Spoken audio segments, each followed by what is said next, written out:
വീണ്ടും ജയിലിൽ കിടക്കുന്ന സാറിനെ കാണാൻ പോകാൻ തയ്യാറായിക്കോ.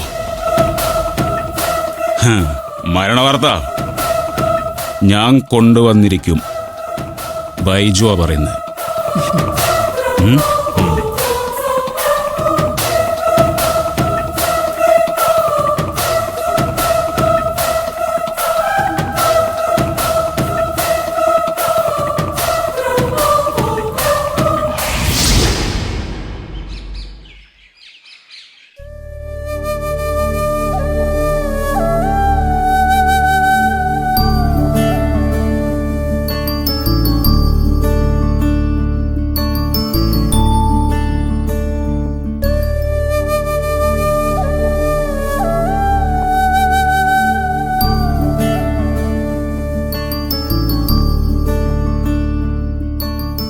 പത്മ, സുരേന്ദ്രന്റെ മോളുടെ അഡ്മിഷൻ അടുത്ത ആഴ്ചയാ. അതിനു മുമ്പ് നമുക്ക് അവിടെ വരെ ഒന്നും പോണ്ടേ? ആ, പോണം. ആ കുട്ടിയുടെ പേരില് കുറച്ച് ഫിക്സഡ് ഡിപ്പോസിറ്റ് ഇടുന്ന കാര്യം പറഞ്ഞിരുന്നല്ലോ, അത് നമുക്ക് ചെയ്യാം.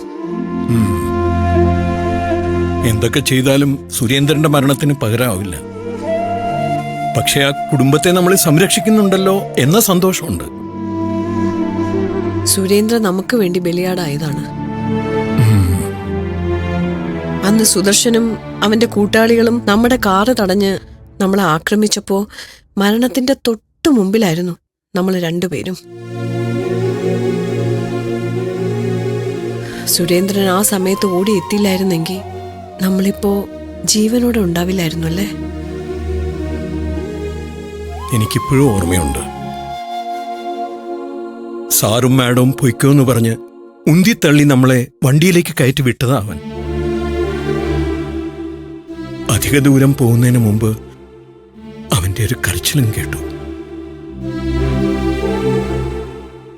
കുറച്ചു കഴിഞ്ഞിട്ടാ അറിയുന്നത് അവനെ വെട്ടിക്കൂട്ടി കൊന്നുകളഞ്ഞെന്ന്.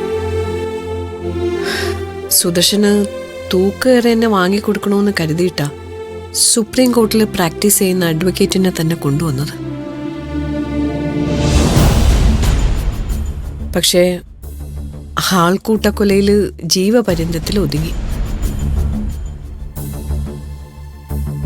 പുറത്തിറങ്ങുമല്ലോ, ബാക്കി അന്നാവാം. നമ്മുടെ കുടുംബ വഴക്ക്, നമ്മളെക്കാൾ മികച്ചവനാവാൻ സുദർശൻ നടത്തിയ ശ്രമം, എവിടേക്കോ നമ്മുടെ മുമ്പിൽ തോറ്റുപോയി എന്നുള്ള അവന്റെ തോന്നല്, അതല്ലേ എല്ലാത്തിനും കാരണം. സ്വന്തം കുടുംബത്തിലാണെന്ന് പറഞ്ഞിട്ട് കാര്യമില്ല, ബന്ധുവാണെന്ന് നോക്കിയിട്ടും കാര്യമില്ല. ക്രിമിനലാണ്. എന്നെങ്കിലും ഏതെങ്കിലും ഒരു നല്ല പ്രവൃത്തി സുദർശനോ അവന്റെ ഭാര്യയോ ചെയ്തതായിട്ട് നിങ്ങൾക്ക് ഓർമ്മയുണ്ടോ? സുദർശനൻ ജയിലിലായ ശേഷവും ഗംഗ പലയിടത്തും നടന്ന് നമ്മളെ ഭീഷണിപ്പെടുത്തിയതായിട്ടും കേട്ടിട്ടുണ്ട്. പല തവണ വിളിക്കണമെന്ന് ഞാൻ കരുതിയതാ, പിന്നെ വേണ്ടാന്ന് വെച്ചു. നന്നായി. അത്തരക്കാരോട് ഇടപെടാതിരിക്കുന്നത് തന്നെയാ നല്ലത്. സുരേന്ദ്രന്റെ ഭാര്യയ്ക്കും മകൾക്കും എന്നും സംരക്ഷണത്തിന് നമ്മളുണ്ടാവണം. അവന്റെ ജീവന്റെ വില എന്ന് പറയുന്നത് നമ്മുടെ രണ്ടുപേരുടെയും പ്രാണന് തുല്യമാണ്. അവരുടെ കാര്യത്തിൽ ഒരു വീഴ്ചയും വരില്ല, ഒരു കാലത്തും വരില്ല. വേണ്ടതെല്ലാം നമുക്ക് ചെയ്യാം.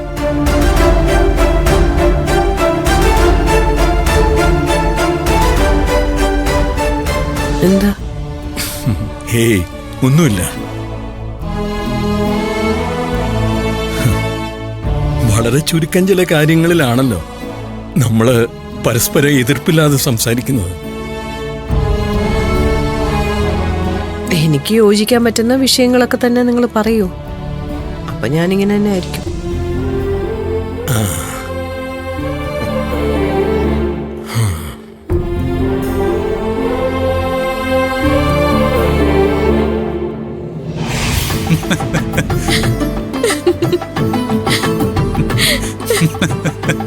അതൊക്കെ ഒരു കാലം.